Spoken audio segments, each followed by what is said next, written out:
बाबू डोंगर म्हणाले की झाड फोडायचं, त्याचा लढा करायचा, त्यापासून त्या कागदावर कुठेतरी लिहायचं, आपण वाचायचं, झाडच वाचता आलं तर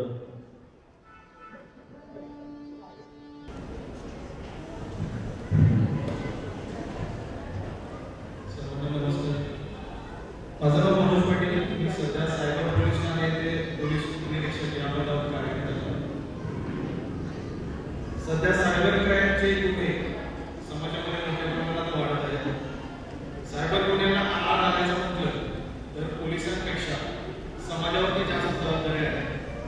कारण का सायबर क्राईमला जर आपल्याला आळा घालायचा आहे, सायबर क्राईम कमी करायचं आहे, तर त्याच्यासाठी अवेअरनेस, जनजागृती हाच एक महत्त्वाचा रामबाण होता.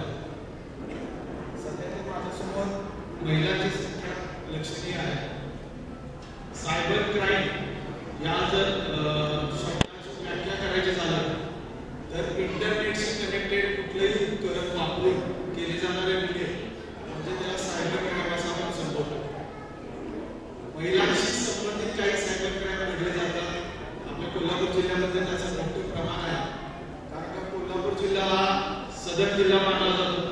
लोकांच्या हातामध्ये, बँकांमध्ये पैसे बऱ्यापैकी असतात आणि त्याच्यावरती सायबर गुन्हेगारांची नजर असते आणि तुमच्या अज्ञानाचा किंवा तुमच्या मनामध्ये उत्पन्न होणारा लोभाचा गैरफायदा घेऊन तुमच्या अकाउंटमध्ये रक्कम ते हडप करण्याचं काम करतात. सायबर गुन्हे घडण्याची दोनच कारणं आहेत. त्यातलं एक कारण महत्वाचं म्हणजे तुमच्या मनातला लोभ आणि दुसरं कारण म्हणजे तुमचं असणारं अज्ञान दूर करण्याचं काम यासारखे कार्यक्रम करू शकतात. परंतु तुमच्या मनातला लोभ जर कमी करायचा असेल तर ते दुसऱ्या कोणाच्या हातात नाही, तर ते सर्वस्वी तुमच्या हातात. तर सायबर गुन्ह्याचे प्रकार सांगायचं म्हटलं तर त्याला किमान 1.5-2 तास लागतील. पण आता कमी वेळामध्ये तुम्हाला सांगायचं म्हटलं तर महिला आणि सायबर गुन्हे यांचा जो संबंध आहे किंवा आता जे ट्रेंडिंग गुन्हे आहेत सायबरचे ज्याच्यामध्ये महिला जास्त बळी पडतात त्याबद्दल मी तुम्हाला थोडक्यात सांगेन. तुम्ही ज्यावेळी एखादा ड्रेस घेण्याचा प्लॅन करता, ज्यावेळी 2 मैत्रिणी किंवा 2 स्त्रिया एकमेकांमध्ये चर्चा करतात की मला आज ड्रेस घ्यायचा आहे किंवा मला साडी घ्यायची आहे, मला सॅन्डल घ्यायचं आहे किंवा मला सोनं खरेदी करायचं आहे, कुठल्याही खरेदीची गोष्ट तुम्ही 2 मैत्रिणींमध्ये चर्चा करता. ती चर्चा केल्यानंतर 1-2 तासामध्ये तुमच्या व्हॉट्सअपवरती, तुमच्या MX प्लेअरवरती, YouTube, Facebook, Instagram, Google, Amazon, Flipkart इथे तुम्हाला तुम्ही जी खरेदी करण्याची इच्छा व्यक्त केलेली आहे त्याच्याशी संबंधित सेल, ऑफर अशा गोष्टी पॉप व्हायला सुरुवात होते. असा अनुभव तुम्हाला आलाय का?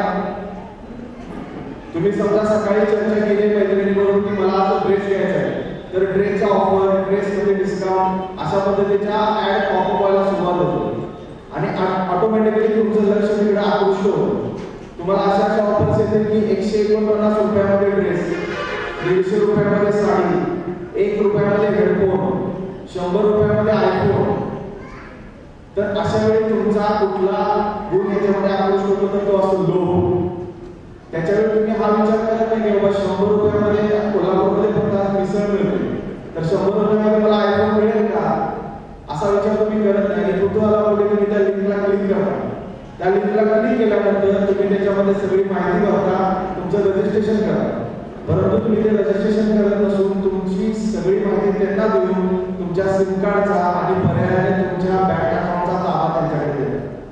त्यामुळे तुम्हाला भ्रामक ज्या अविश्वसनीय ऍड येतात की ज्याच्यावर विश्वास बसवता येत नाही किंवा ज्या खऱ्या वाटत नाही, तर अशा जाहिरातींना तुम्ही बळी पडू नका. 150 रुपयाला जगातला कुठलाही टेलर ड्रेस शिवू शकत नाही. 150 रुपये बटनाचाच खर्च आहे. त्यामुळे तुम्ही अशा भूलथापांना बळी पडू नका आणि तुमचं स्वतःचं आर्थिक नुकसान होऊ देऊ नका. त्याचबरोबर दुसरा एक फ्रॉड आहे टेलिग्राम प्रीपेड टास्क फ्रॉड. कुणाला असे मेसेज आले ते व्हॉट्सअपवरती की आम्ही तुम्हाला 3 व्हिडिओ पाठवू युट्यूबचे, त्यांना तुम्ही लाईक करा, 3 युट्यूब चॅनलला सबस्क्राईब करा. तुम्हाला प्रत्येक युट्यूब चॅनलच्या मागे 150 रुपये दिले जातील. तुम्हाला असा व्हॉट्सअपला मेसेज येतो, तुम्ही कुतूहलापोटी त्यांना रिप्लाय करता, ते तुम्हाला 3 व्हिडिओ पाठवतात त्यांना तुम्ही लाईक करता, त्याचे स्क्रीनशॉट त्यांना पाठवता, ते लगेच तुम्हाला प्रत्येक स्क्रीनशॉट मागे 150 रुपये असे 450 रुपये एका दिवसात लगेच पाठवतात.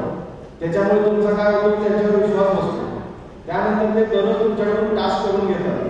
काही वेळा सांगतात अमेझॉनवरती जा, अमुक प्रोडक्टला रेटिंग करा, IMDb वरती जा, अमुक चित्रपटाला रेटिंग द्या, फ्लिपकार्टवरती जा, युट्यूबवरती जा, अशा वेगवेगळ्या वेबसाईटवरती जाऊन तुम्हाला रेटिंग द्यायला भाग पडतात आणि तुम्हाला ते पैसे देतात.